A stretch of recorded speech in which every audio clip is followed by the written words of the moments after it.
Assalamualaikum warahmatullahi wabarakatuh. Salam sejahtera bagi kita semuanya. Om Swastiastu, Namo Buddhaya, salam kebajikan. Perkenalkan, nama saya Alda Setiawati. Dari jurusan S1 Pendidikan Bahasa dan Sastra Indonesia, Fakultas Bahasa dan Seni, Universitas Negeri Surabaya.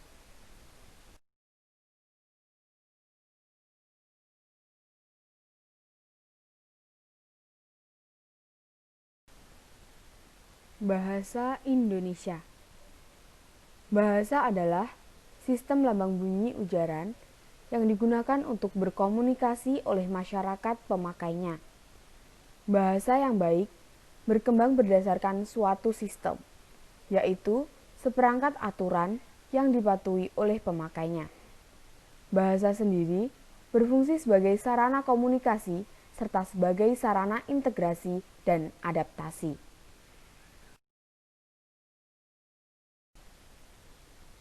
Di dalam presentasi PowerPoint ini, saya akan membahas tema mengenai menduniakan bahasa Indonesia dengan mengindonesiakannya.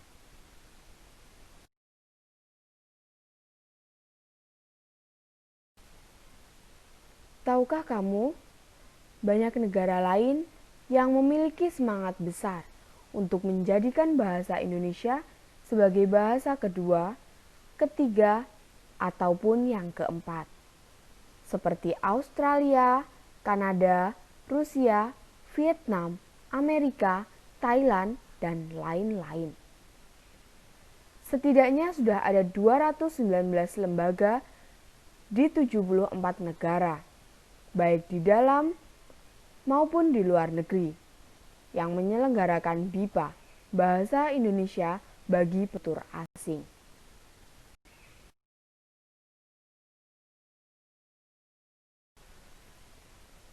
Indonesia. Indonesia memiliki berbagai suku, bangsa, agama, ras, dan budaya.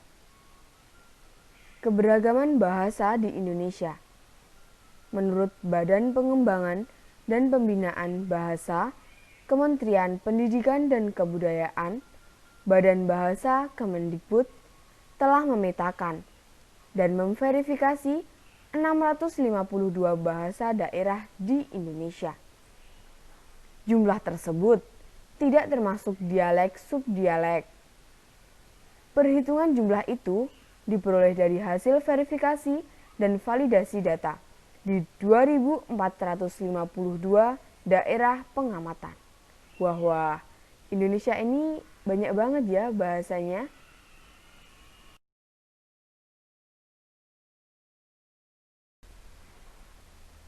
Masyarakat Indonesia dinilai kurang menerapkan bahasa Indonesia secara baik dan benar. Kenyataannya, pada perkembangan akhir-akhir ini, justru banyak sekali orang Indonesia sendiri memperlakukan bahasa Indonesia dengan kurang simpatik.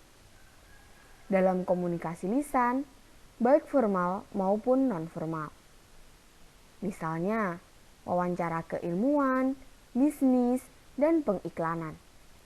Dipaparkan dengan menggunakan bahasa Indonesia yang disisipi dengan banyak sekali unsur bahasa asing. Di dalam banyak kesempatan, para pembicara yang orang dengan tempat kegiatan di Indonesia sendiri banyak sekali menggunakan kata-kata, istilah, dan bahkan kalimat-kalimat bahasa asing, khususnya bahasa Inggris, dengan tanpa atau kurang adanya upaya pengindonesiaannya.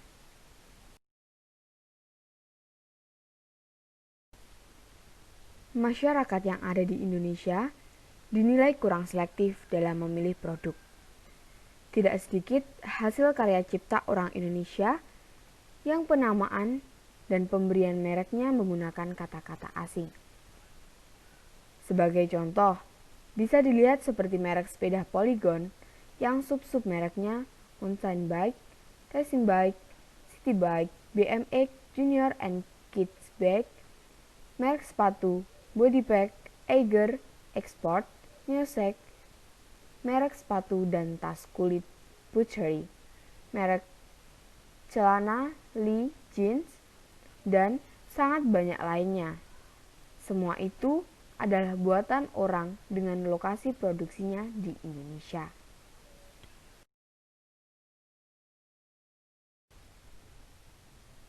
Dari beberapa permasalahan yang ada di atas, faktor utama yang mempengaruhi adalah belum tertanam rasa cinta tanah air. Saat ini, orang Indonesia, terutama kalangan kaum muda, banyak yang membanggakan segala sesuatu yang berbau asing, yang diekspresikannya dengan memilih dan menggunakan barang-barang serta bahasa asing, khususnya bahasa Inggris. Barang-barang dan bahasa Indonesia dianggap kuno oleh sebagian masyarakat. Bahasa Indonesia disikapi sebagai bahasa yang kurang membanggakan. Kemudian, untuk membanggakannya, disisipilah kata-kata, istilah-istilah, atau kalimat-kalimat asing.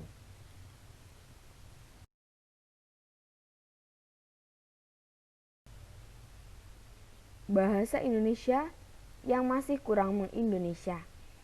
Bahasa Indonesia yang disikapi dan diperlakukan sebagai bahasa yang tidak memiliki daya mewadahi berbagai wujud fenomena, entitas, temuan, karya cipta, gagasan, dan pikiran serta perasaan baru. Pendek kata, peradaban baru lebih ekstrim lagi. Bahasa Indonesia dipandang tidak memiliki dampak nilai ekonomi dan pola atau gaya hidup tinggi. Tidak cukup untuk menjadi kebanggaan.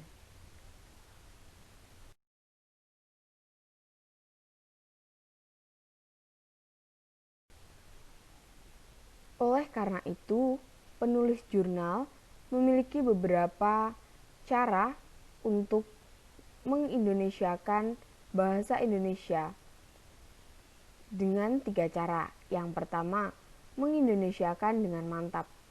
Bahwa bahasa yang dikatakan mantap, studi unbeheersing, itu berkenaan dengan masalah penerapan kaidah-kaidah sematik dan gramatikal, serta prinsip pragmatik kerjasama. Yang kedua, mengindonesiakan dengan cantik. Mengindonesiakan bahasa Indonesia dengan cantik berarti menggunakan bahasa Indonesia dengan santun berdasarkan kultur orang Indonesia. Dan yang ketiga, mengindonesiakan dengan menarik.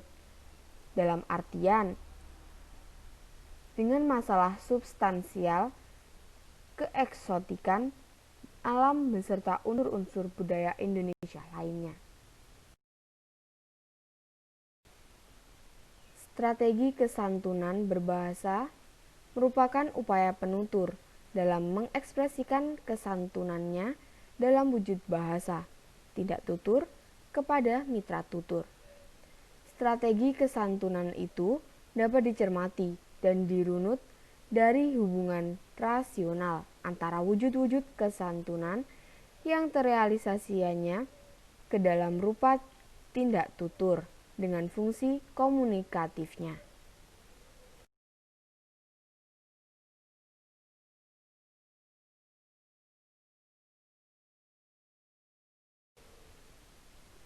Berdasarkan penalaran ini, strategi kesantunan berbahasa dapat dikategorikan atas strategi formal, strategi kontekstual, dan strategi tindak tutur tak langsung.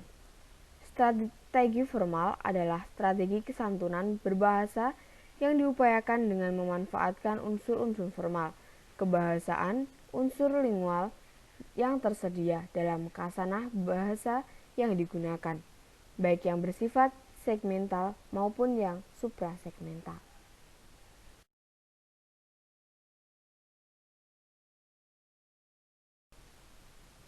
Strategi itu memang kelihatannya sangat ekstrim.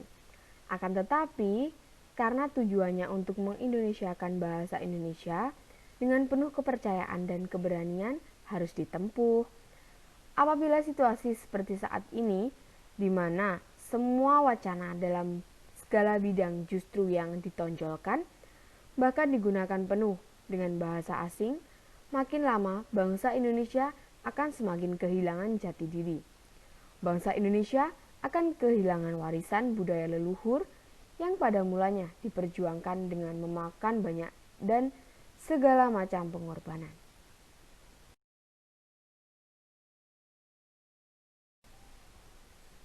Sekian presentasi yang dapat saya sampaikan. Ada kurang lebihnya mohon maaf. Wassalamualaikum warahmatullahi wabarakatuh.